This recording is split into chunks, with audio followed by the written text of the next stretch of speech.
All right, we are rolling. So I was just saying before I hit record that I'm just really excited to have, we have three people from the last one back. We've got Alana and Chris, and then we also have Marina, but she can't be here today. So this recording is for her and a couple of other people who also can't be on the recording as well.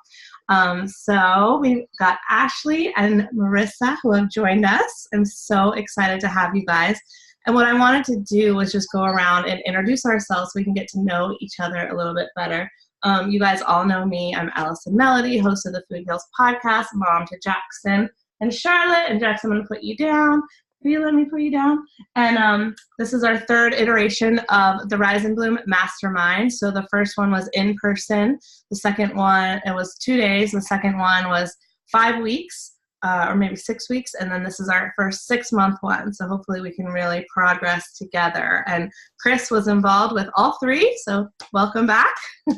You're official alumni, and Alana and Marissa and Marina were part of the second one and now part of the third one, so yay. And now I'm excited to invite Ashley and Marissa to the group, so yay. So I'm going to start with Chris because you are the biggest alumni. Can you tell everyone who you are and what you do? And tell us, you can tell us the vision for your business, but we're going to set specific goals at the end. So we don't need to do goals right now, but just who you are, what you do, and why you're here. Sure. Well, hello, ladies. And it's so fantastic to be here for number 3. I'm Chris McPeak. I'm a 3-time student of Rise and Bloom. I have known Allison since 2015. I was one of the original swag bag winners from the Food Heals podcast, and it's been like, the rest is history from there. I work for a community college in the foundation, so I'm a fundraiser and an operations program manager. And then on the side, my husband and I facilitate a nonprofit U.S. Masters swim team in Northeast Los Angeles. And then my second side gig is I'm a podcaster, an author, a career coach, and I guess I'm a blogger. So I have, my podcast is called Elevate Your 8, and that's also the title of my second book. And then my side gig is Silver Peak Development. I will say that the podcast was a direct result of participating in the first Rise and Bloom Mastermind. So I give Allison all of the kudos for that. I would not have been able to launch that baby without her.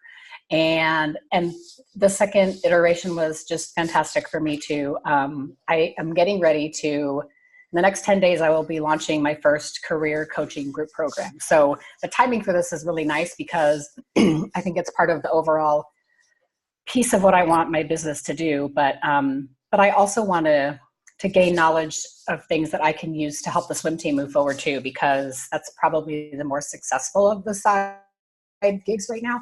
And I know the swim team deserves a lot of attention and love too. So yeah, that's me. I'm married and I have a dog and I love to swim and knit and binge watch television whenever legitimately possible. Perfect. Well, thank you for that introduction. You're a super hustler. I'm so impressed by all that you've created. Let's go to Alana.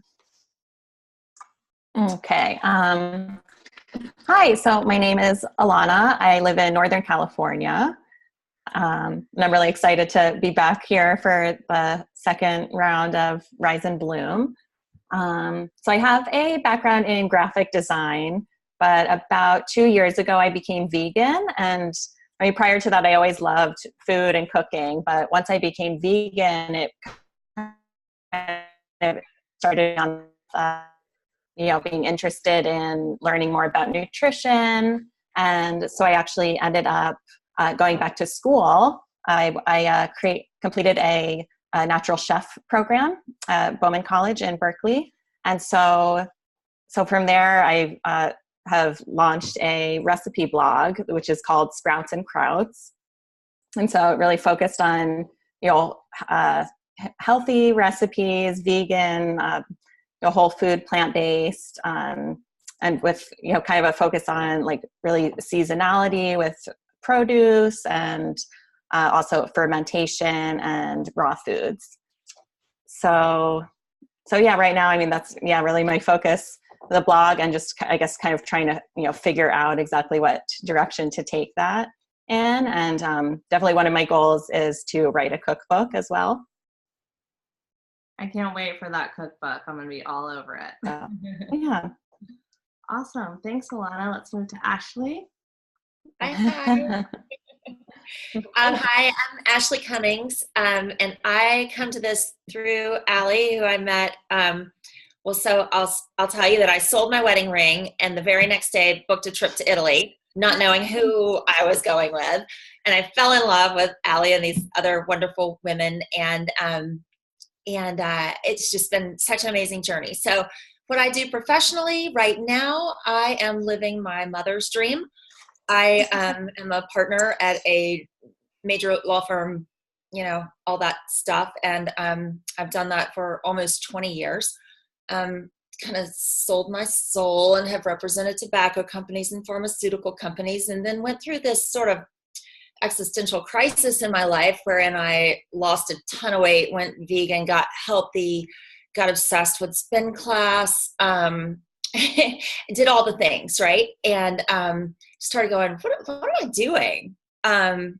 This isn't fulfilling. So I'm in the very early stages of figuring out, how do I represent and help entrepreneurs and help coaches and folks that are in this space protect themselves with contracts and disclaimers and privacy issues and all the things that come up when you're starting to build a business that when you're not in the legal world, you don't know that you even need to protect yourself. So it's the start of that.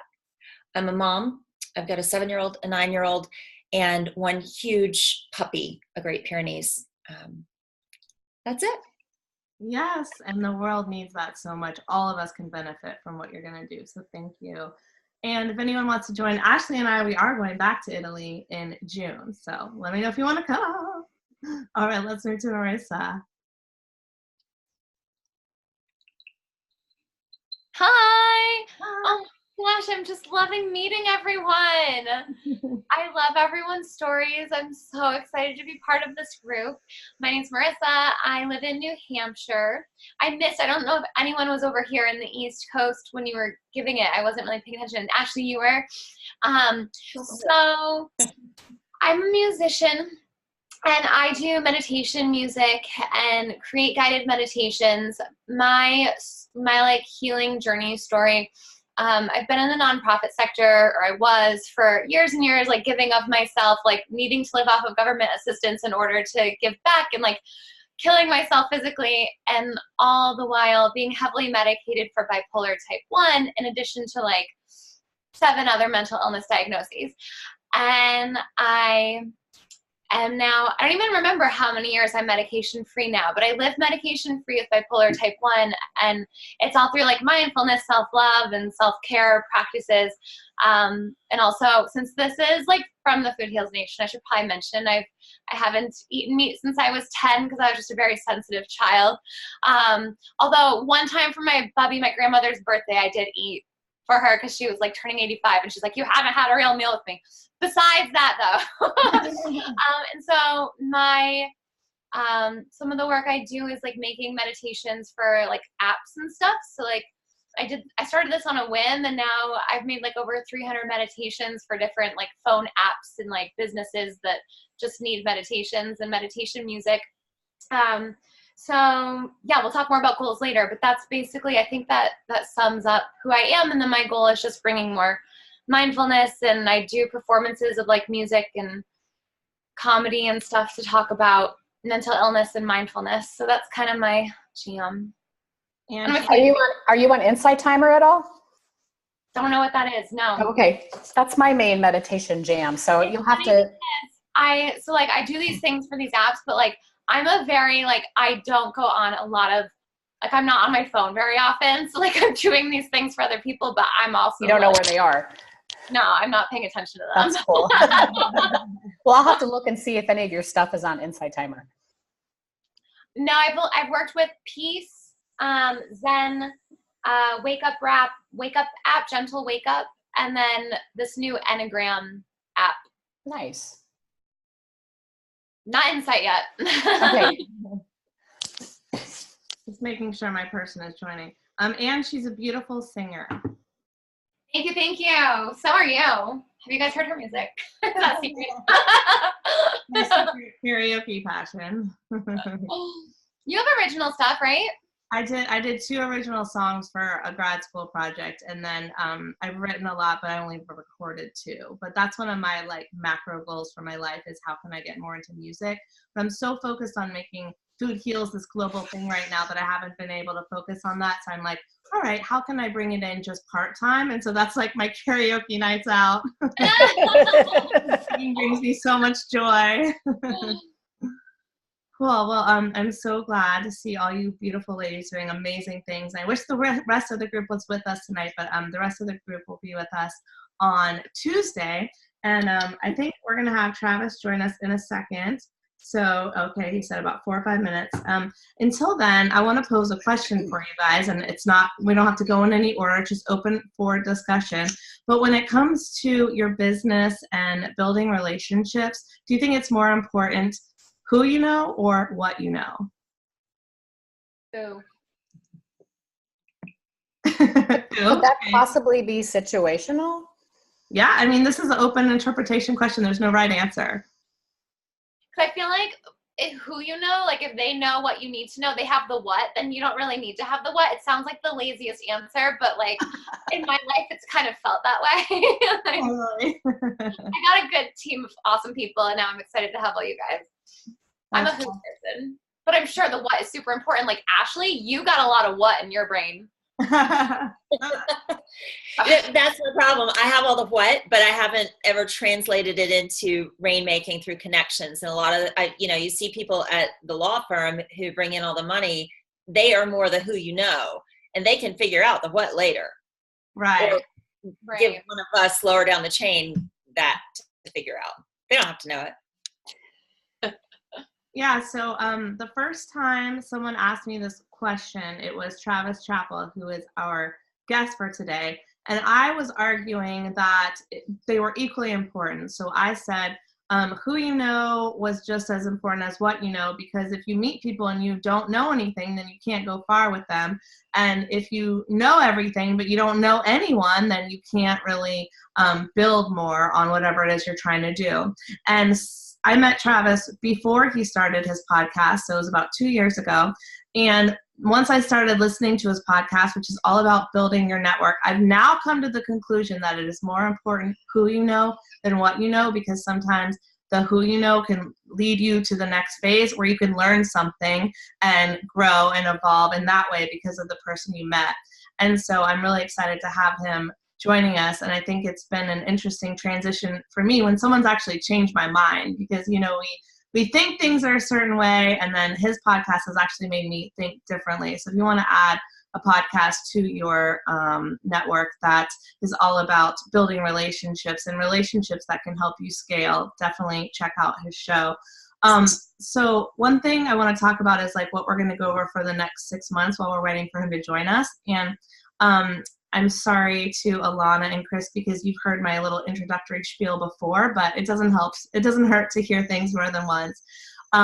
So I think that gone are the days where we all have to have a 9 to 5 to survive. And if you have a computer and a smartphone, you can create media, you can change the world. And I would even argue that if you have a smartphone, you're a content creator and you are a person of influence. It doesn't matter how old you are. It doesn't matter how new you are to business. It doesn't matter what the circumstances of life are that got you to where you are. All that matters is that you have passion. If you're a singer, a podcaster, an author, a video creator, you create beautiful plant-based recipes on Instagram and your blog. If you have that passion and you have that smartphone, you have the ability to change the world. But also, on the other hand, gone are the days where you can just post something to YouTube and sit back and wait for people to come, right?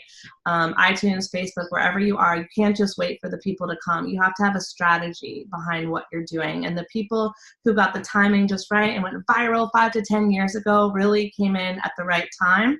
It's still the right time because there are still opportunities for all of us, but they really lucked out, and we now have to work harder for it. And those are kind of the strategies that I want to teach so that we can all get in on this now, earlier in our lives, so that later in life we just sit back and we're like, we're making an impact, we're making money doing what we love, and we're good and we're satisfied.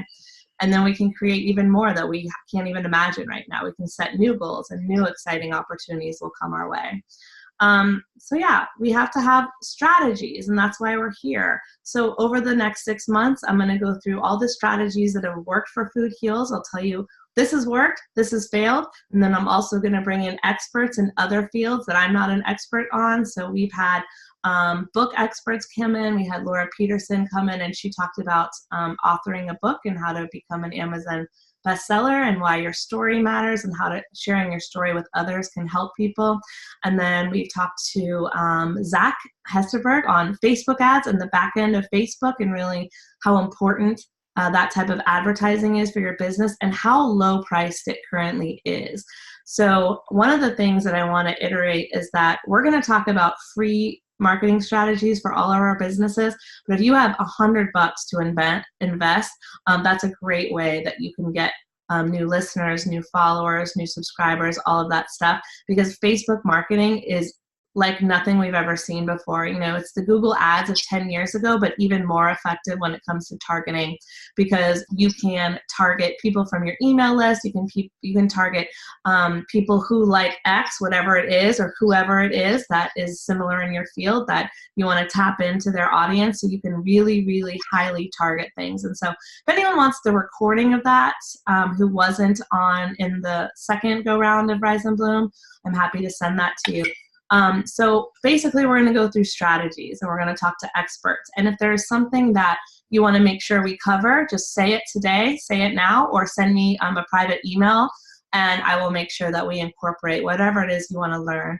I will always encourage everyone to start a podcast, because that's how I really grew my business, and that's how I realized that I could have a voice, and that there were people out there who wanted to listen. So I'm going to highly encourage that every single time we talk. And if it's not for you, it's okay, but you're going to hear the spiel each time. Hi, Travis. Looks like Travis is trying to join us right now.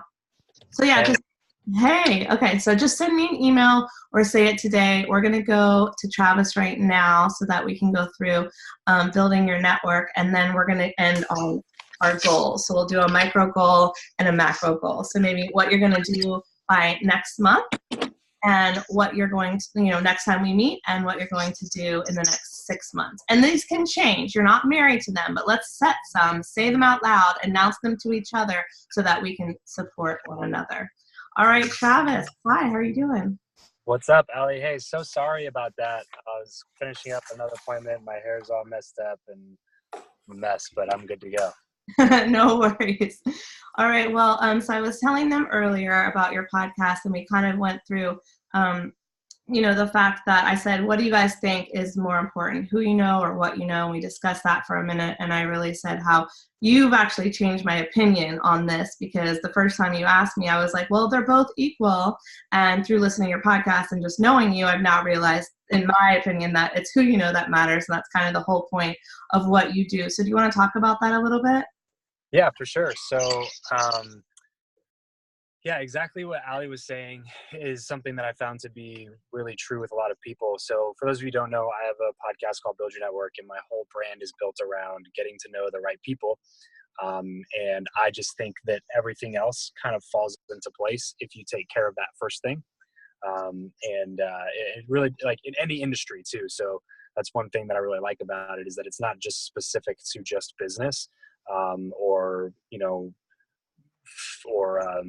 like health or whatever. Like, it's any industry that you're trying to get into. If you can get to know the top 1% or 0.1% in that industry of the income earners, then you can figure out strategies, learn secrets, and get the knowledge that help them get to that next level. And so when I started my show, I wrote out a list of a bunch of questions. I thought I was like doing my homework, and I thought I was going to kill it. And you guys got to understand, I started with like 0 connections, didn't know anybody in the online world like at all. And so I was coming up with a list of questions that I was going to ask every single guest that came on my show. And one of them was, who you know or what you know, which one's more important and why. And I honestly thought, because I'd always heard my whole life, oh, it's who you know, it's not what you know. I always heard that phrase, and I'm sure those of you on the call have probably heard the same thing. And so I thought I was going to be like setting it up for people to like move into that conversation. So it was one of the first questions that I asked. And I figured everybody would be on the same page with me, and they would say, who you know, and then we would both agree and give a virtual high five, and then move into more talking about networking conversation. And that did not happen. So I started getting just a lot of different answers around that topic. Like, oh, it's not who you know or what you know, it's who knows you, or it's not who you know, it's what you know, or it's what you do with who you know, or who you know and what you do with them. And like, I started getting all these variations and different answers to that question, which was super surprising to me. So I ended up making it kind of a staple question on my show. Out of all the list of questions that I initially came up with, that is the only one that has survived all the way through 225 plus episodes of the show now. I find it really interesting, Ali, that a lot of people have that initial response of like, no, it's what you know. And then throughout kind of following me, and you hear this in the introduction of my podcast as well, is like, hey, I believe that who you know is more important than what you know. If you agree, then keep on listening for tools and tactics on how to build meaningful relationships the right way. But if you disagree, then follow the show anyway, just so you can follow my journey and I can prove you wrong type thing. And it's cool to hear you and then a couple of other people that have been following me since the very beginning, that have like changed their opinion on that just from like following along with the stuff that I've been doing. So. Yeah, and it's been about 2 years, I believe, since we met and since you started the show. So I've completely seen the growth, you guys, and like, it's incredible. He's had on some of the highest level guests that you can get with no connections to start with. And that's really kind of what showed me like, oh, it is who you know, because then that person might introduce you to the next person, might introduce you to the next. And then all of a sudden you're in this inner circle of people and you've up-leveled your life and your business. And Travis, you run masterminds as well and all that good stuff. And we were in Australia together, and we were both speaking at the We Are Podcast conference, and you had this great strategy for booking high-end guests. So you could do this, you guys, for a podcast. You could do this for collaborations on video. You could do this to get people on your blog or to interview them for a blog, a podcast, a video, anything like that. So I really want to go into some of those strategies because I think it was brilliant. And I took a lot of notes. And usually I'm just like, oh, I'm a speaker, I don't need to take notes. And then I was like, what did he say? Awesome. Yeah. So first of all, thank you so much for having me in here, and thank you for the really kind words. It's crazy that was 2 years ago. I know. Mind blowing to me. I just actually had a call with JLD before this call. I did too today. He told me to talk to you. That's right. He actually did mention that. Now that you say that, yeah, just realizing that it's been that long is crazy to me. But yeah, so what Ali was saying, yeah, one of the things that I train on, but really it was born out of necessity, because a lot of people just started asking me, like, that was the main question that I get. Like, you know how, Ali, you get, when you start putting out a bunch of content, you start getting questions, you start getting feedback, but it seems like there's one topic or question that gets asked more often than like all the other questions, right? And for me, that question was, how have you been able to get the guests on your show that you've been able to get in such a short amount of time? Because a lot of the people that have the same guests as me either started with a really big circle, or they started with influence on another platform or channel in some way. Right.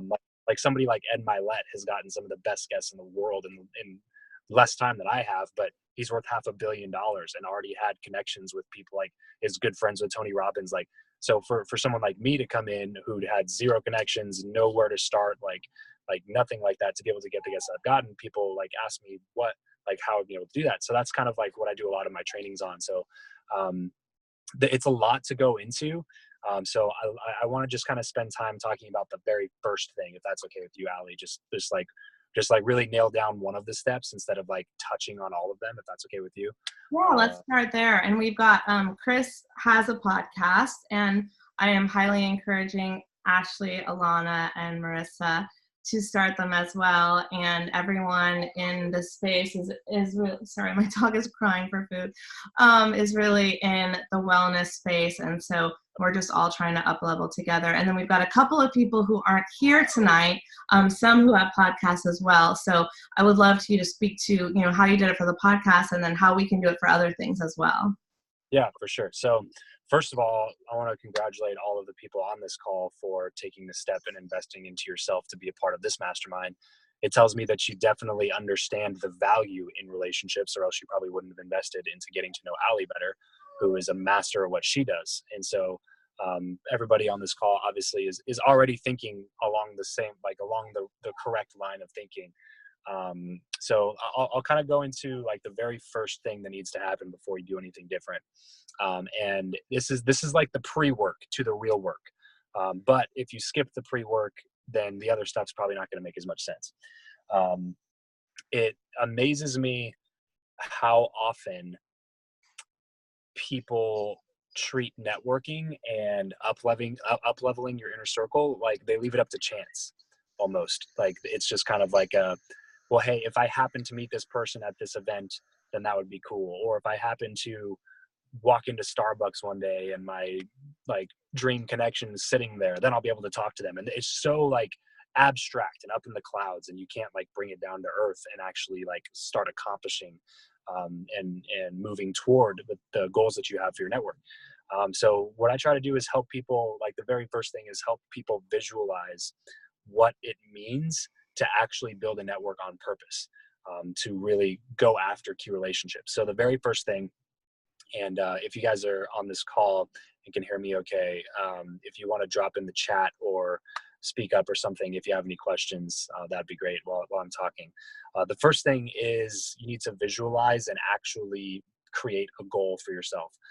So I would create something that I call the Dream 100 list. There's a lot of different variations of what that is, but basically what it's different for every single person, because the idea is you're trying to write down a list of people that you want to connect with. There's a couple of different segments that I would put in that group. So it's not necessarily people that, like, it might not be 100 heroes of yours that you want. Not all Oprahs. Yeah, it's not all Oprahs. I would definitely have that level on there, because if you don't set the intention right now that you want to meet people like Oprah, then it's probably not ever going to happen. So I would have a list of 100 people, your Dream 100.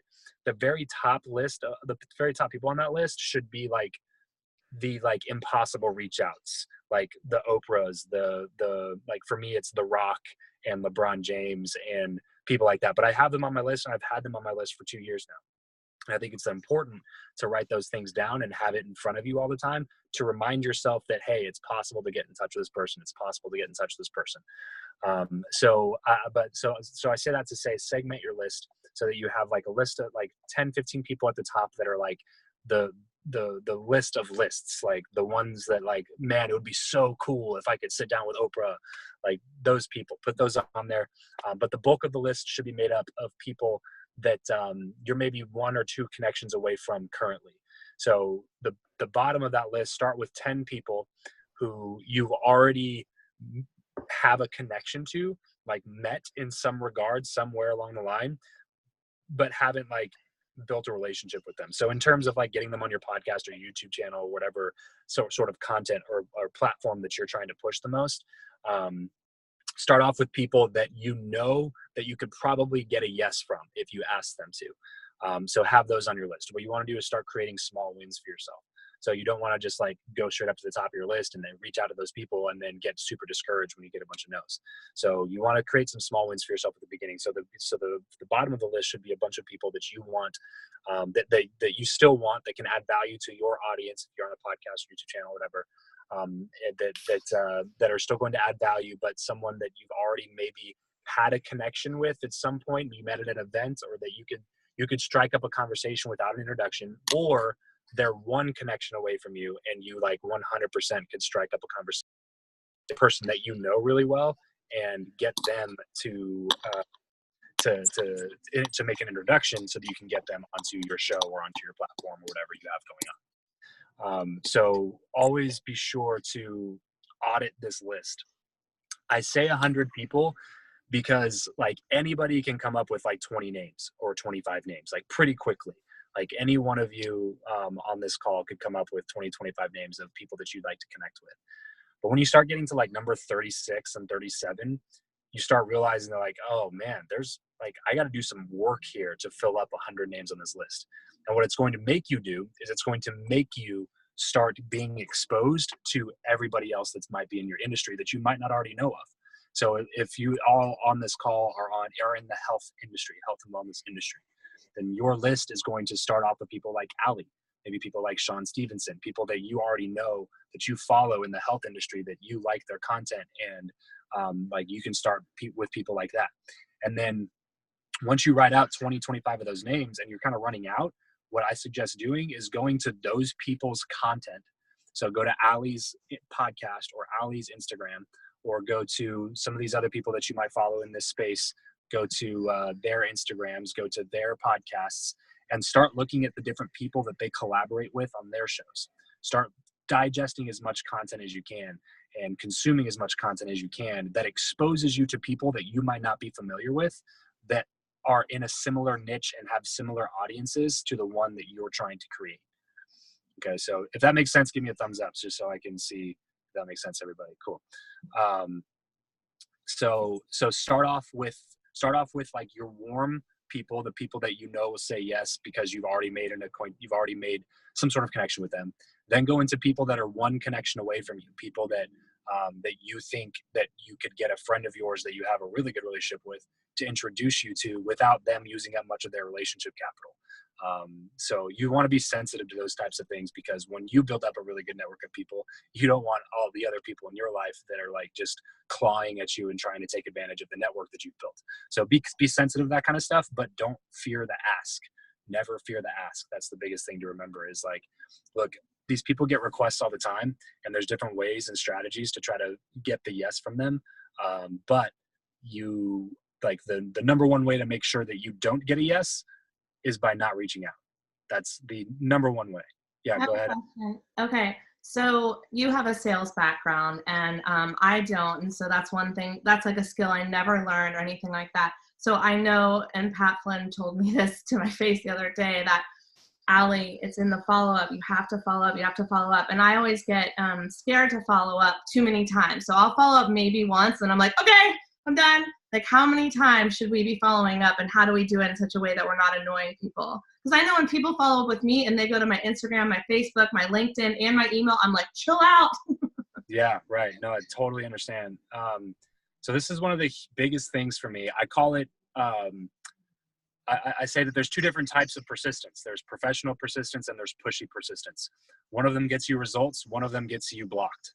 So you have to figure out how to be more in the professional persistence camp. So for me, like Ali said, I have a background in door-to-door sales, and I did a bunch of that all the time. So I got really callous to people telling me no, and figured out ways to ask again without sounding repetitive and without sounding like I'm offended that they said no to me the first time. Yeah. Because I'll get that too, you know, like people get really, really offended, that kind of stuff really easily. And I've been in sales, I've been rejected lots of times, but when it's different when you're starting a podcast or YouTube channel or something like that, because you're reaching out now to people that you respect and admire, that you want to get to know better, that you've been like following their content and you love what they're putting out and you really want to connect with this person. Like, we should be besties type feelings toward this person. Right. And a lot of times you can get really upset when you reach out, you build up to this moment where you reach out and you finally say something, and then all you get back is like, hey, don't have time, sorry, keep doing what you're doing. And then it's like, damn it. Well, I guess I tried. And then like, you're done. Right.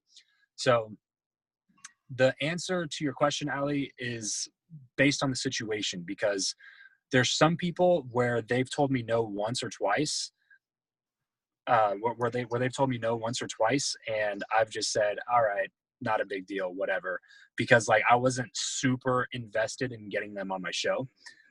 But there's some people who I was very invested in getting on my show, and I reached out 6 or 7 times or more, and most of them being like not responsive, like wasn't getting emailed back or texted back or messaged back, whatever I was doing. But anytime that I reached out in a little bit of a different way, and I did it with a smile on my face, and I offered to add value, and I let them know that I'd be reaching out again probably. Sorry. So, no, don't worry about it. My dog constantly do that in the background of all my videos. So you have to make sure that you do those things during the reach out. Like when you're reaching out to somebody, like you need to be able to set expectations for the next time that you're going to reach out. So like if you don't hear anything back in a couple of days, then don't send something back the next day. Don't send something back even 2 days later. Like you have, it's a long-term thing, and it's a patience thing. You have to have patience. So I'll give you a specific example. So Jack Canfield, if you know who Jack Canfield is, give me a thumbs up or something. So Jack Canfield, author of Chicken Soup for the Soul. They've sold over 500 million copies of that book, like, and that series of books throughout the world now, in all the different languages and all the stuff that they do. So like literally one of the best-selling authors of all time. And I really wanted to get him on my show. I had this guy, Ivan Meisner, on my show, who is the founder of BNI, Business Networking International, which is like the largest networking organization in the world. They, if you ever like saw those people that do those like weekly meetups, they meet and have donuts and like give each other referrals for their business. That's BNI. Yeah. And so Ivan Meisner is the founder of BNI, and I got him on my show, and we were talking. I asked him who the best networker was that he knew. And he told me two people, Richard Branson and Jack Canfield. And from the context of the conversation, I knew that he didn't have like a bestie friendship with Richard Branson. So I didn't ask for anything there, but I knew that he had a pretty good relationship with Jack Canfield. And so I was like, hey, is there a way that you can make an introduction, or like point me in the right direction at least to try to get Jack on my show? And he was like, well, this is when I first started. So he was like, well, Jack usually likes to see that a show's been launched and made it past a certain number of episodes. So reach back out in a couple months. So this was like July of 2017, before I even launched my show. I had Ivan on, and he said, reach back out in a few months if you've gotten some traction and some like more episodes in the bank and some more downloads or whatever. So December or October, so like 2-3 months later, I reached back out after I got some more notable guests, after I had released like 21 episodes or something, and said, hey, you mind making that introduction? So he makes an introduction to Jack's number 2, his assistant, basically, the gatekeeper, the dreaded gatekeeper, who did her job. But because it came from an introduction from Ivan, she basically got on the phone with me and was like, yeah, we can make it happen, no problem. Ivan's a good friend. And I was like super stoked about it, right? And then all of a sudden the line went dead. So like I got on the phone and they were like, yeah, we're good to go. Let's, we'll be in touch about scheduling. And this was October 2017. Then I hear crickets for like 6 weeks. Mm-hmm. I reach out again, crickets, nothing. And then finally she forwards an email to Jack. So now I know I'm in touch with Jack, but Jack has never responded to anything that I've done. So at that point, I send him an email with some updates. And so now it's like December that I finally get in touch with Jack, and I send him an email with some updates and don't hear anything back. So about a month and a half later, January, I sent another email, nothing back. I reach out about once every 6 to 7 weeks. So what I did is I left that email in my inbox, so it never left my attention. It stayed in front of my eyes so that I could see that it was always there. And then I reached back out every 6 to 7 weeks. And then every time I would reach out, I would give him an update on how things have been, so that he knows that I'm not just like reaching out and then hoping for something, crossing my fingers. And then if nothing happens, then it was like, oh, well, I guess I tried this podcasting thing, but Jack Canfield said no. So I'm not going to go after any other influential people. So anytime I would reach out, I'd give him an update like, hey, just FYI, since the last time I reached out, this person have all come on my show, and they're all recognizable names that Jack would probably know, or at least know of. And so every time I reach out, I give them an update, let them know what's going on, and then let them know that I'd be reaching out again in a few weeks, just to give him a heads up, because I know he's super busy and blah, blah, blah, blah. So finally in April, I believe, he said yes and said, hey, I'm impressed with the work that you've been putting in and your persistence. Yeah, let's do it. So I actually got to go to Jack's house in Santa Barbara and do a full-length video interview and sit down with him in person and record an entire interview with him. But even when we scheduled it in April, he didn't have availability until July. Mm-hmm. So I finally interviewed him in July of 2018 and released his episode in August of 2018. So if you follow that whole loop, the first time I talked to Ivan Misner about getting Jack on my show was July of 2017. So a full year later is when I finally sat down with Jack and got to interview him in person. But now I built a decent relationship with Jack. He wrote me an endorsement. If you check out my website, travischappell.com, I have like a glowing recommendation from Jack on my site that says like, you should follow Travis, you should connect with him, you should work with him and stuff like that. Because it was a lot of persistence in the follow-up, but professionally done. So make sure that you're reaching out like with space in between.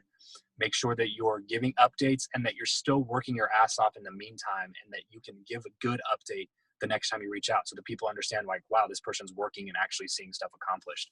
And they kind of follow your journey along all of those emails. So even though like I didn't get any response until he finally said yes, like I was stoked that he did. Yeah, so you were still reaching out even if you weren't getting a response, and I like the update idea, and it works. So like if Oprah, whoever is on your list, start now, and then you might interview her, talk to her, collaborate with her in 3 years and get that recommendation or whatever, or someone, you know, in that space. I just say Oprah because she's larger than life, but whoever the larger than life person is in your industry that you want to connect with. I love that story. And I want to see if anyone has any questions, but do you guys have any questions on that specifically? The 100 people, like, how long did it take you to come up with that list? It's just reminding me of a conversation I had with my uncle where he challenged me to come up with my top 10 movies of all time. And I said, okay, that's not a problem. And he says, well, you can't have a top 10 until you have a top 100. And then I thought I wanted to die. So coming up with that list is daunting, but I mean, is it something that you try to crush through in a week, or do you just let it grow as you continue researching and discovering people? Yeah, it might take a little while. It depends on who you already know and who you follow. When I started, my list was pretty short because I didn't know a lot of people or follow a lot of people. And then the more I listened to podcasts, the more I did research on Instagram, the more I got exposed to other people's audiences, and I started adding to my list a lot. So it might take 30, 60, 90 days for you to come up with a full 100 people. But I think that it like just start a notes thing in your phone. And whenever you like, if you're listening to a podcast, you're like, wow, this person sounds super badass, would love to connect with them, throw them on the list. And that's why I like podcasts so much, is like at the end of the podcast, they literally tell you how to reach out to them. Like, they're like, hey, reach out on Instagram, or here's my email, or like, here's exactly how to get in contact with me. So that's one of my favorite platforms, because like there's no guessing game. They usually tell you exactly how to get in touch with them. Yeah. Thank you. So if someone you admire is being interviewed, they don't have their own podcast, but they're being interviewed on a podcast, there's information you can get from the end of the show. So that's a good tip. So let's go into how to do it online, because I know for me, I've made so many connections on Facebook and Instagram. And I know you taught me about sending them the videos on Instagram. And just the other day, I was looking for a panelist to join. I'm doing a women in wellness panel, and I found the perfect person that I wanted. So I was like, let me look her up on Facebook and see if we have any mutual friends. Well, not only did we have mutual friends, but we were already friends, and I didn't even realize it. So at some point, I had met her, added her, whatever. So then it was easy for me to reach out, because we already have these mutual friends. We're already verified because we are friends on Facebook for whatever reason that I don't remember. I'm not sure if she does, but to get her on the panel. And so sometimes it's just checking on social media, who are your mutual friends? And then if someone that you are, 1 degree away from, then you can just ask one of your mutual friends for an introduction. And that's an easy way to get in front of them. And you're qualified by the person that's now introduced you. So Travis, can you talk a little bit about that and the Instagram outreach that you do? Yeah, so Instagram DMs is one of the best platforms that I use for reaching out to new people. I'll give you another example, just because I feel like stories are the best way to tell you exactly what I'm up to. I love stories. So does anybody know Molly Bloom? Yes. Okay, so if you don't know Molly, watch the movie Molly's Game and thank me later. She has an incredible story. She was running the highest stakes underground poker game in the world when she was like a 30-year-old female in New York City. So like running basically a billionaire's boys club as a 30-year-old female is an insane like proposition to me. But there's an entire movie about it starring Jessica Chastain, Idris Elba, and Kevin Costner, called Molly's Game. So highly recommend watching that movie. But I wanted to get Molly. As soon as I watched the movie, I was like, I got to connect with this girl. She's obviously one of the best networkers out there, to be having people like Leonardo DiCaprio and Ben Affleck playing in her poker games that she was doing. And so I immediately started reaching out January of 2018. It was like January 3rd, I started reaching out. I found her on Instagram and started reaching out. I sent her a message and a video. So if you're reaching out on Instagram, always send a personalized video. So you can send a message that might explain things a little bit more, because you only have 15 seconds on that video. So if it's like a little bit more, like, then don't worry about sending 7 videos, but send one video to introduce yourself and say thank you for what they do. Make it personalized, call them by name so they know it's not a mass message that you put in some automation software. And then get on that video, because what in your Instagram direct messages, what happens is if it's text, it's just black text. So if they get a bunch of people DMing them, it's just going to be black text, and it'll say so-and-so sent you a message. If it's video or a photo, it's going to be a blue message that says view video. So if you send them a video, you're way more likely to stand out, because it's going to be blue instead of black, which gives you an advantage on them actually reading it. So they tap the video, you say something quick, always encourage them or say something good about them. Hey, Molly, saw your movie Molly's Game. Mind-blowing stuff. I love what you're about with the networking thing. Listen, I have this podcast. It's called Build Your Network. I interview people about how to network the right way. So we'll focus a lot less on like the celebrity stuff that you do, more focus on like the business, the networking aspect of that. Would love to get you on the show. Sent that over. She goes, hey, Travis, thanks for reaching out. Really booked right now. I said, okay. 3 weeks later, reached out again, just a reminder, put it back in her inbox. And she goes, hey, thanks for reaching out again. Let me talk to my team, which, as we all know, and if you don't know, you know now, basically means no, but thanks for asking. Somebody says, oh yeah, let me talk to my team. It's like, okay, we both know you can make the decision. Your team doesn't make your decisions for you. So you're just using that as like a scapegoat, because you're trying to tell me that you're not the decision maker, when in reality you are. So I know that means that. So I said something like, yeah, definitely reach out if you have any questions. And then I'll if I haven't heard anything back from this email that I send, I'll reach back out in a few weeks just to let you know. So when I do that, I tell people that I'm going to be reaching out again, because if you reach out all the time without being prompted to, it appears annoying. Whereas if I tell them that I'm going to reach out again and I don't do it, that's now unprofessional. So I have to reach out again, because that's what I told you I was going to do. And I'm a professional at what I do. So, hey, the next time I reach out, hey, just reaching out, like I said, I was going to a few weeks back. Just want to make sure that we're still on track about whatever you're saying. So, but I say that to say, like, throw it in there nonchalantly, like, don't make it a big deal, but just like, hey, if I don't hear anything back, probably going to reach out in a couple of weeks again, just to make sure that we're on the same page, or just to keep it top of mind or something like that. So that way, when you reach out again, it's not perceived as you being annoying. It's perceived as you being a professional at what you do. So I reached out. She didn't say yes until June. So January to June, I reached out. I got 2 responses, and I sent 8 different batches of messages. So out of the 8 different times I reached out, she only responded twice. But the last time that she did, she responded and said, yeah, let's do it. Book me on your show. And again, every time I'd reach out, give a quick update, give a quick update. And the videos that I sent, I smiled.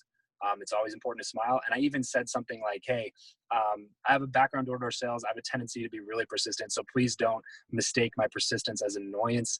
I'm just really excited about sharing your message with my audience. Something like really short that says like, hey, I know that you might think I'm being annoying. Don't think I'm being annoying. I just really love your message. Like, that's it. It really is just as simple as like saying a couple of those things when you reach out, but say it with a smile. And because I was just like, I said it with a smile, but I said, hey, just so you know, I have a background in door-to-door sales. I have a tendency to be persistent. So I'm probably just going to keep reaching out until we get this done. So may as well do it sooner rather than later, right? But I said it with a smile, kind of jovial, laughing, because if you say it without a smile, you can come across as a real creep.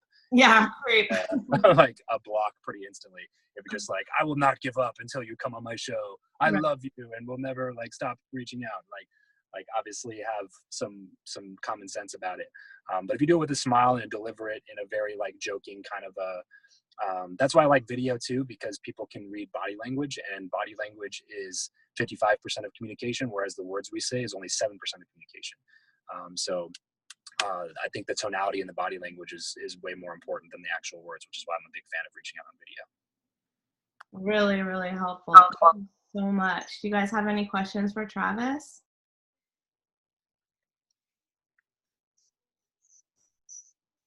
Yes. So I'm stuck back on the list, the 100 list.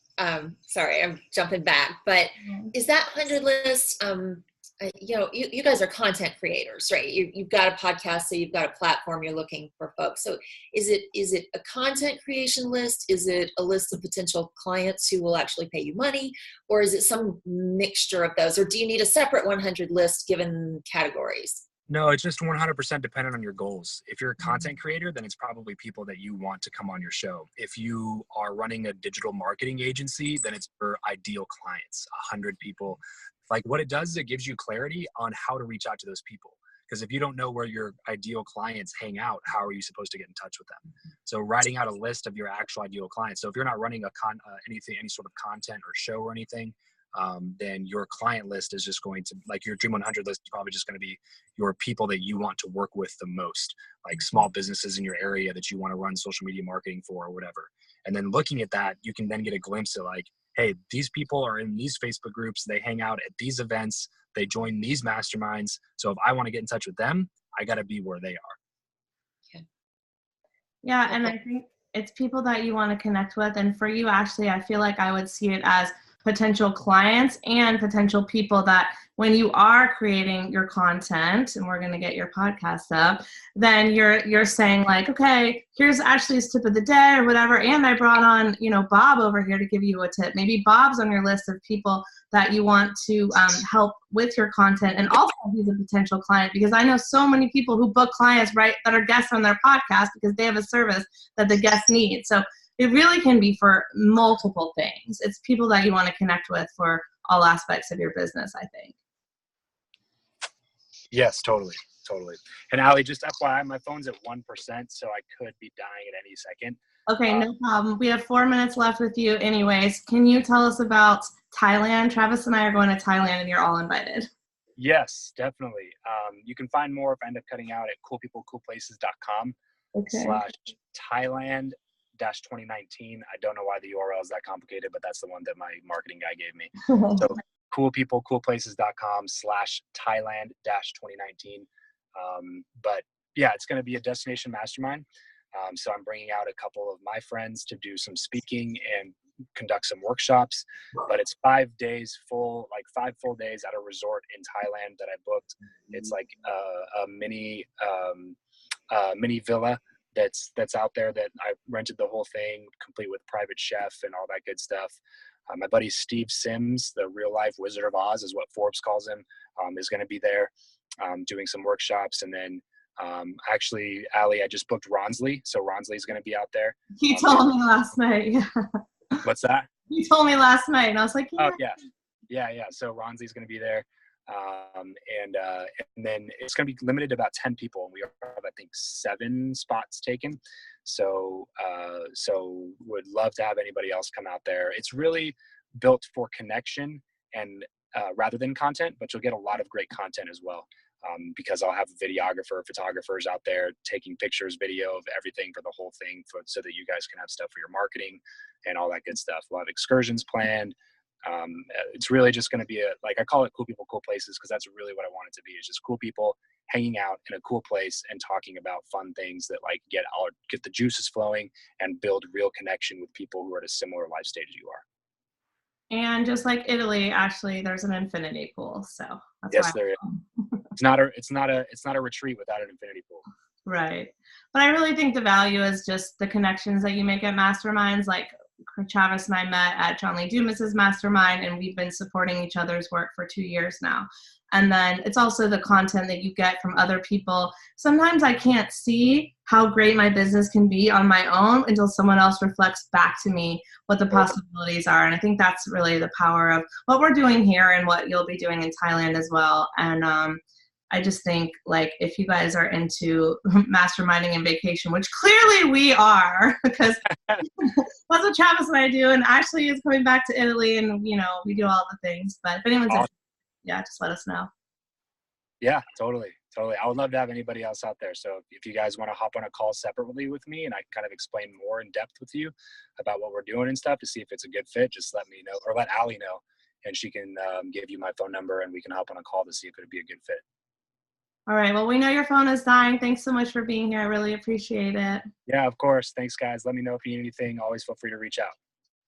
Sounds good. Thanks. All right, ladies. So that was all about networking and building your network. And I hope you guys enjoyed it. He's great. Yeah, he's great. I learned a lot from him, like I said, in Australia, where we were both speakers. And I just thought he'd be a good person to bring on because, you know, we all think differently and we all approach things differently. And I tend to think like, I'm really good at marketing. And then I meet someone else who has a completely different strategy or approach. And I'm like, I have to share this with the world because I've never done this before and it's working for other people, or I'll try something and it works for me. So I'll share with you guys all the resources that I have at any time for anything that we want to cover. But let's go around. So for Marissa and Ashley, I don't think I explained this, but we always go an hour and a half. And then I'll usually stick around the last half hour if anyone wants to stay on and just talk or ask questions or just hang. But anyone that needs to go, 30 minutes after, for us at 6:30, for you guys it's what, 8:30, 9:30? It will be, then we'll just, you know, you'll get off then. So let's go around and everyone let me know micro goal. So like, what is one thing you can do by next month's meeting that we can all hold you accountable for? And then let's do a macro goal. What's something that you want to achieve in the next 6 months, or you can do a year if you prefer. And these can change. You guys are not married to them, but I think declaring them out loud is really, really powerful, telling the universe so the universe takes you seriously. And if it's a goal that you know you want to achieve, I would encourage you to say it out loud every single day. You don't have to say it to anyone. Just say it to yourself. Declare it. It's just as powerful writing it down, making it happen.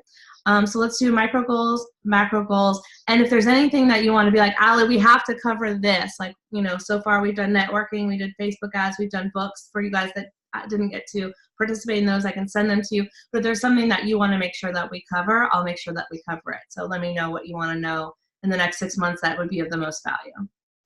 All right, I'm going to start with Marissa. Cool. Okay. That guy was awesome.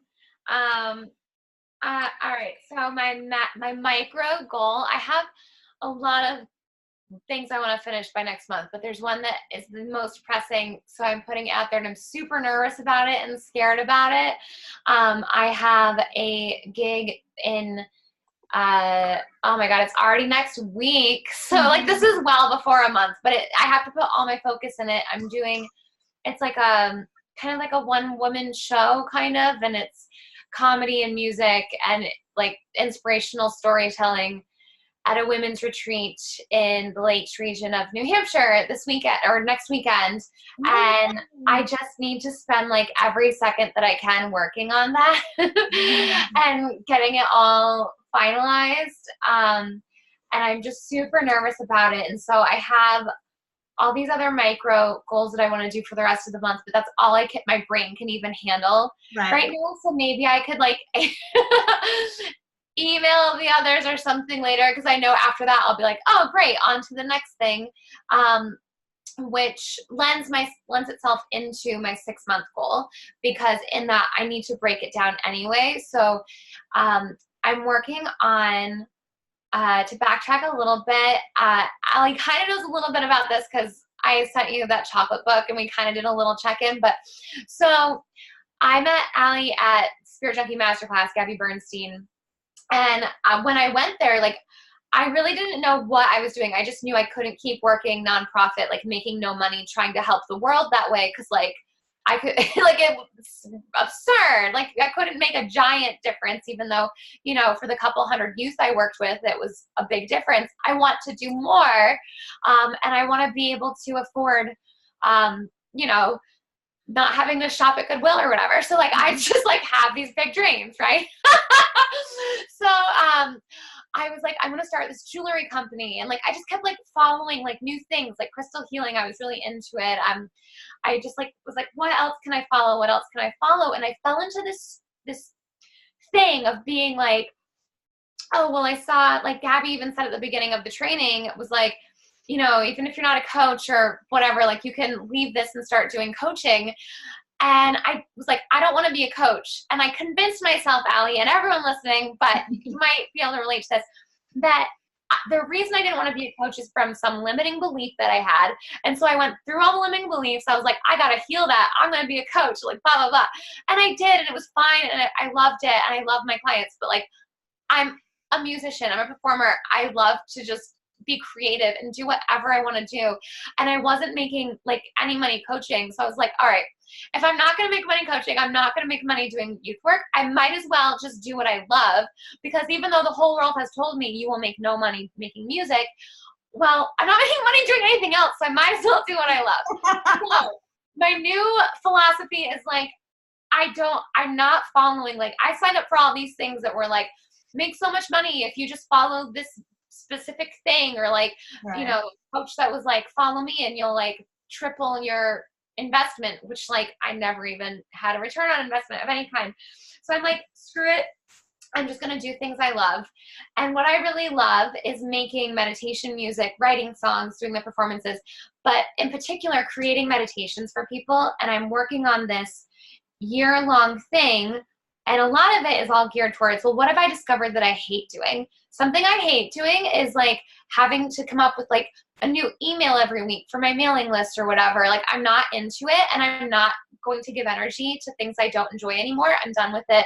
I don't care if every business coach in the world tells me I need to. I'm done with it. Mm-hmm. And what I love doing though is making meditations. So I'm working on a year-long thing that's there's a meditation every single week for a year. As soon as you opt in, you get it for free. And it's just like content that they end up on my list, so that whenever I actually feel inspired to send something, then they get it. Because I am working too on a book and other things that like, and albums for a couple different projects, meditation, music, like singer-songwriter style, all sorts of different things. So like, I know I need to grow my list for those types of purposes. But I don't want to do it because I'm thinking I have to grow my list. I just want to share this awesome thing that is what I would have wanted when I was trying to, like, not that it's designed to help people come off medications, but it's what I would have wanted to help me every week for an entire year. Like the ultimate goal. I'm a like superhero nerd. I read a lot of comic books. Like the ultimate, it's all like inspired from comic book heroes, is that you become your own superhero at the end of it. And so what I'm going to want help from you with, Allie, too, is that like, you know, like those fun viral commercials you see that are like the Lumi commercial, or like, I don't like this one, but my mom loves it, the unicorn poop one or whatever. Like, yeah. You know, like, like I don't like that one. But anyway, just like one of those fun things from my superhero name, I go by Captain Heart Song, and I'm like working on a costume, and I want to have this fun video that's like engaging and gets people to opt in, so that they can discover that meditation can help them have the most heroic possible life. And it's a combination of meditations and actions to take every single week for an entire year. And I'm in love with it. I'm loving building this content. So I guess after I do my show, I'll come like, how much should I have finished by the end of the month? And I'll hold myself, you guys will hold me accountable to it. I'll like share in the group how much I think I need to get done. I just can't think about it until I finish my first show. That's totally fine. And I think it's all brilliant. You're doing exactly what you should be. And I love the fact that you said, well, everyone tells me I won't make money at music, but I'm not making money doing anything else. So why not do what I love? Good for you. Yeah. And I think that is like that is just such a limiting belief, and people put that out into the universe, and it's just simply not true. And you will. And actually there's this girl I'll send you who I kind of follow, who makes music for a living and does really well. And I'm really into what she does, but I haven't opted in. I've opted into her stuff, but I haven't signed up for anything yet. So I can't speak to like the teachings, but everything I learned from her free stuff, I really enjoy. I forget her name right now, but I'll send it to you. But yeah, and then I think like all of us just honing down on who are we making this for? For Marissa and for myself, it's what I wanted to know when I was age X, like when I was like 22 and I had no idea about holistic health and healing, and I was just searching and searching and searching. And if this had existed, I would have been all over it. And that is my avatar. That is who I am creating my content for and why I do this. And so Marissa, you seem really clear on yours. So all of us, let's just make sure that we get really clear on who our ideal person is, give them a name. Mine's named Amanda. And every time we're creating content, create content for Amanda. What does Amanda need to know? What does Amanda want to learn? What does she need? What are her pain points that we can solve? You know, what are the questions we can answer on her? Sounds like Marissa's pretty clear on that. I'm pretty clear on that. And it can vary, and that's okay. But when you niche down to that one person, you truly create content that's going to help those certain people. So I love that, Marissa. Okay, so we're going to encourage you to make sure that you have your one-woman show is a success, and then you let us know when you're ready to commit to how many meditations per month and that kind of thing. Perfect. Thank you. Awesome. All right, how about Ashley?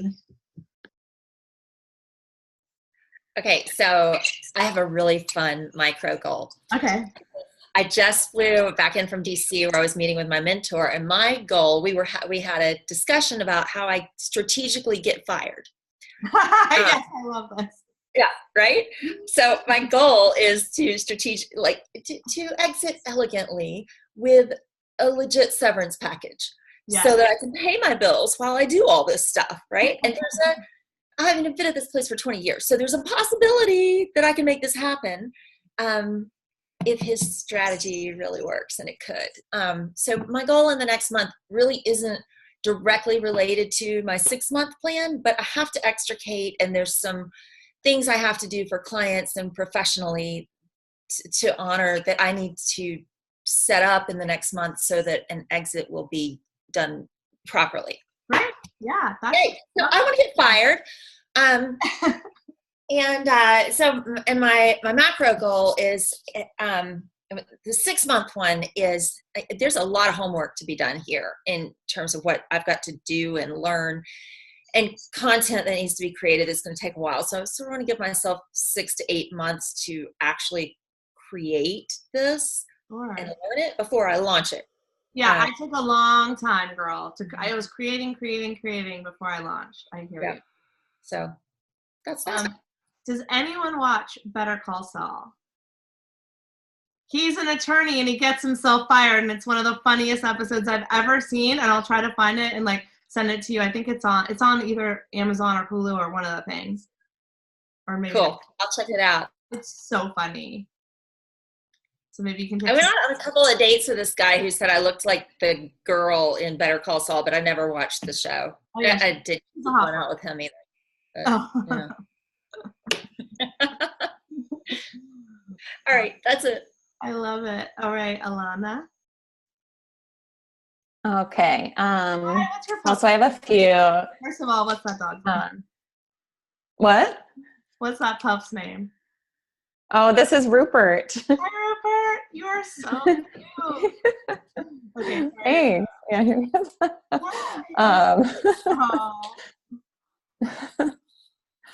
So, yeah, as far as my micro goals, I mean, like actually the number one thing that you're talking about, you know, having your ideal client, or like, I feel like I don't really have that dialed in.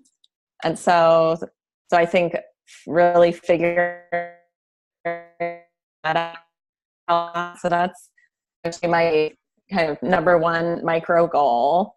That's a great. And then beyond that, like something I've been, you know, that's been kind of discouraging to me. I feel like, you know, I feel strong with my recipe creation and writing about food, but I've been kind of having a harder time with the food photography aspect, and just feeling like I'm not really happy with how my photos are coming out. And, you know, so that's been kind of a struggle for me. So I actually, earlier today, I signed up for an online food photography course.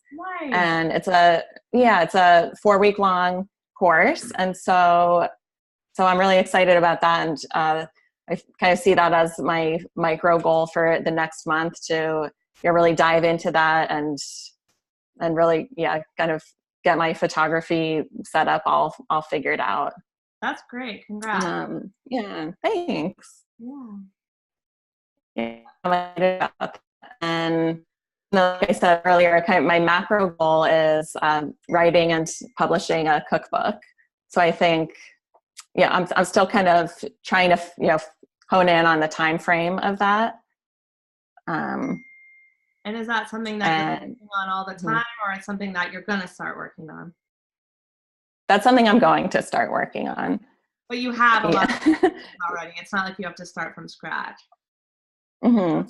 Yeah. I mean, I do have recipes already, but I guess kind of where I'm trying to figure out like what recipes do I just put on the blog versus what would I, devote to the book.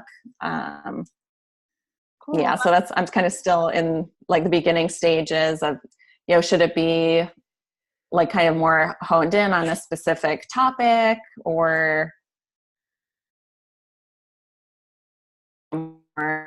so. Yeah, that's something I'm still brainstorming and kind of in the earlier phases of. Yeah. I think I lost you for a second, but I think you were saying like if you were going to have it honed in on one topic, like maybe Italian or something like that, or do one that's all. Right. Yeah. I have a friend and she's doing a cookbook that's like everything, all the recipes, and then cookbook number 2 is going to be Italian, cookbook number 3 is or whatever. So you could think about like how once you make your first one, how can you scale it to make more and more and more?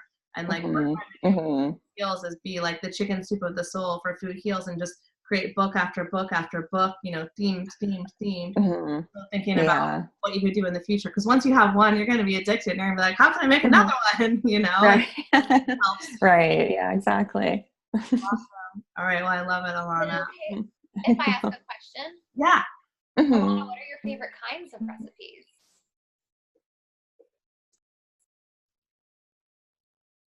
Shoot, am I frozen?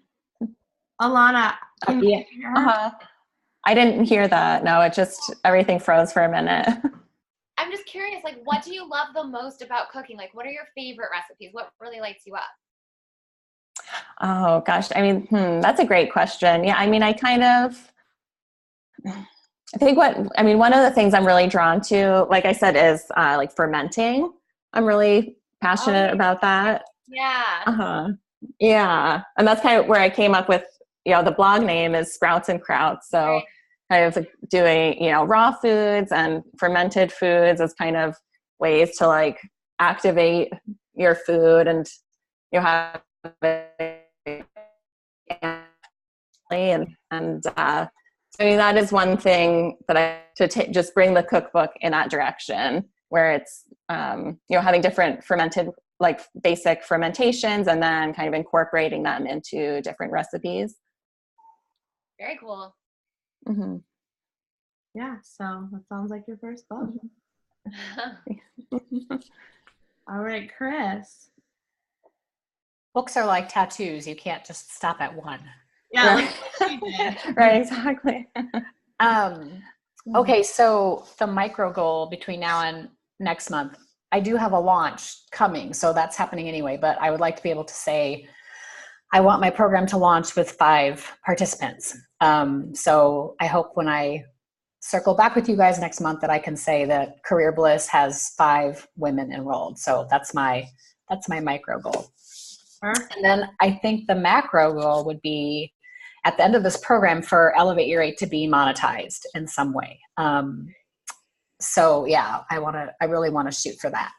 And Travis's talk was great because, thinking about more people that I want to be on my show, but people that I want to be able to connect with so I can be on their shows. Because I think when you get someone on your podcast, it could be just as much about promoting them as it is about promoting yourself, getting a good guest that'll get you a lot of downloads. But I want to be featured on some more high profile shows to get more attention over to what it is that I'm trying to do. So I get stuck between that sometimes. And I tell myself every week, like, okay, this is the week that you're going to, nail down all of your podcast outreach and start connecting with people, just like he said, with the Instagram DMs and stuff like that. So this 100-person list challenge is really great for me to start thinking about, like, well, who do I want to go after and who do I want to connect with? Because I do have my pie in the sky people that are in my niche, like Sarah Knight and Laura Vanderkam. I would love to meet those ladies and have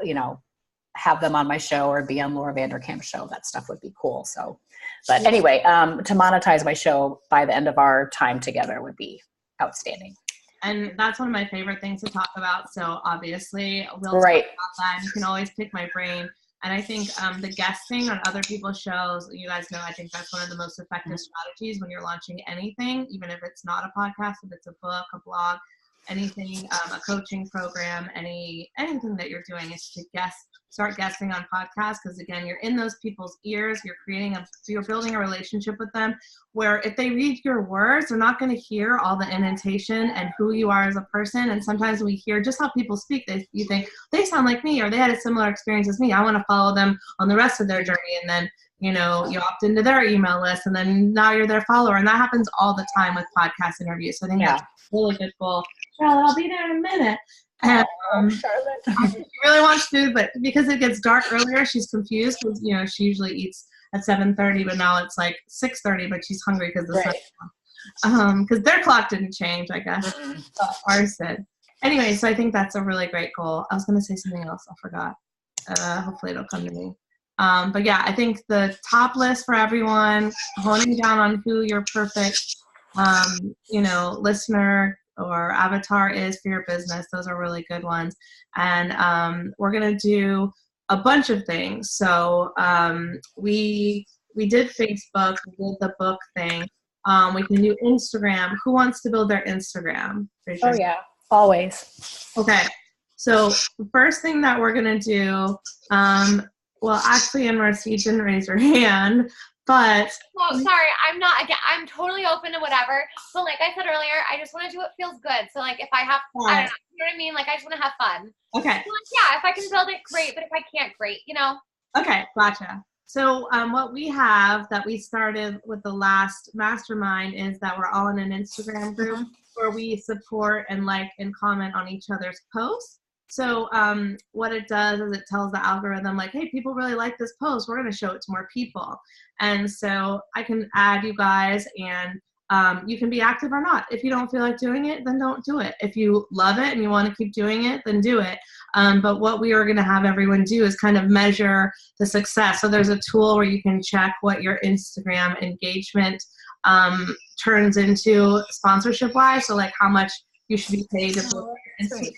And then you can check it again later and then see if it's grown by the end of this course, something like that, if that's one of your goals. If it's not, Marissa, then don't even worry about it. But if it is, it can be something to play with and experiment with and see if you like it. If you were posting a song or a meditation or a photo, whatever you guys want to do.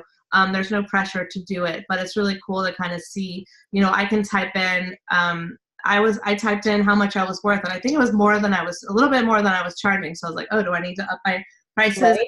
In other courses that Alana and Chris and Marina were a part of, I went into sponsorship and things like that. So that's something you guys want to talk about. We'll definitely go back to that because I think Alana and Chris can hear it again, and I can go deeper into things that we didn't even get into. That actually sounds really fun and interesting. It's not just like about like I don't know. I get like this like icky feeling sometimes about social media because it's like about like looking like you have a bunch of followers or whatever, and it feels so phony, and I don't want that in my life. But what you're describing actually makes it sound like it'd be worthwhile. It's no fake followers or any of that crap. Right.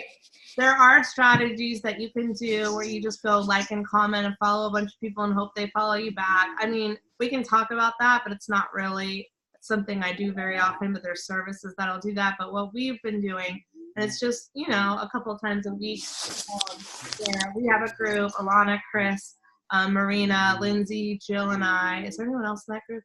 And what we do is when we have a new post, we post it in the group, and then we all go like and comment on it to help boost the engagement. And obviously, it's not spammy because we all like each other and we want to support each other anyway. So it's more like that. Because like I would comment on you guys' stuff if I saw it anyways, but I don't always see it because A, I'm not on Instagram all day, and B, the algorithm may not show it to me. So it's just a way to support each other, and then it helps boost your engagement as well. That sounds like fun. Yeah, it's fun. So you guys can opt in or opt out. It's no big deal. So can you send that tool out again? Because it occurred to me that I need to check and see, like, if my rate went up. For sure. Yeah, I hope you screenshotted the first one. I did. It's on my work laptop. Awesome. Yeah, and then just keep, check every few months if the strategies are working. Because if you're putting effort into it, there's no reason why they wouldn't work. If you're putting minimal effort, it might be the same. If you're putting a lot of effort, it could go up a lot. So we'll do that. And anything else that you guys want to make sure that we cover? I know, baby, I know. I'm just going to open the door and let her out really quick. But you guys can talk. I can hear you. Go outside. Go outside. Go outside. Go get her. Ashley, how are you going to get fired? You're going to love this. I'm going to ask them to put me on a client pitch or client meeting every month for the next 24 months. So how did that get you fired? It's a long story, but it's probably stuff I shouldn't talk about. But the long and the short of it is, hopefully what they're going to say is, dude, we love you, but that's not going to happen. But you're really not within our budget anymore. And because I've had, just frankly, my business sort of went down in the last, because I went through a crazy divorce and all that fun stuff. So I haven't really been making them a lot of money. But I have been there 20 years. So if I ask them to help me make them money and they don't want, and our firm's not in a place to do that right now, I'm hoping that they'll turn it around and say, yeah, no, bye. We're going to go find someone cheaper. Yeah. That's the strategy, is to ask for more work. Okay. I love it. So I'll let you know how that works out. Well, good luck. Out, girl. I think you need to videotape the entire process and then make it into a reality show. That would be great. Oh, and then I would get my pantsuit off. But you would know how to defend yourself. It's not worth it. You could make it into a sitcom and then change the names for legal purposes. That could be really good comedy too. Oh my gosh. There's not much money in the law. There could be a tell-all book. Yeah, that's how you get sued too. Oh boy! But you could do it under a pen name. Mm-hmm. No? I could think about that for sure. She's like, no. Yeah. Yeah, I just actually want to help people going forward. I know? Yeah. The positive energy. Exactly. So who here listened to our episode with Adam Shibley? Yes, I did. Yes. Okay. So for those who didn't, I'm such a fan of what he did, and I hope that everyone that raised their hand is doing it, because I've started doing it. So he had a 5-year list of goals that he wanted to achieve everything in 5 years. He wrote them down, and every That's it right there. Oh, there's Chris's 5-year goal. Okay. How many years plan is it? How many years is that for? It's till 2024. Okay, great.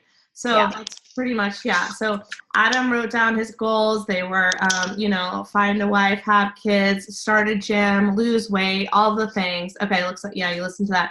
And he wrote it down and then every single morning and every single night he would declare it to the universe. This is what I'm going to create. And he created every single thing on the list, except he didn't open his gym until like 2 days after the 5-year goal because of some city planner or some city permit or something he needed. But I just love his story, and I've always been a fan of the book called Write It Down, Make It Happen. Mm-hmm. But I was never reading them out loud and declaring them. So that is what I've started doing in 2019. And Adam has just convinced me that this is, the next thing to writing it down. So I just highly encourage everyone, write down your goals, even if they change, no biggie, declare them every single day and they will happen. So Chris, to get your 5 people, declare every day that you have them, actually every day declare it. Oh my God, I'm so happy I got fired. Like, oh my God. And be enthusiastic about whatever it is. Like, oh my God, my cookbook, it's so beautiful. Hold it in your hand.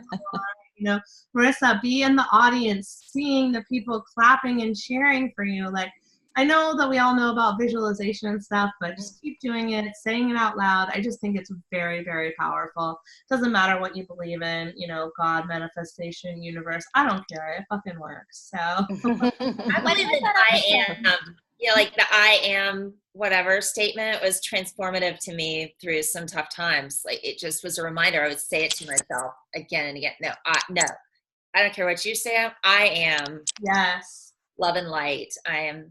Yes. I'm a lot of things actually, but I think it's such a powerful thing to sort of have a mantra to yourself every day. I am this, I'm this, I'm this.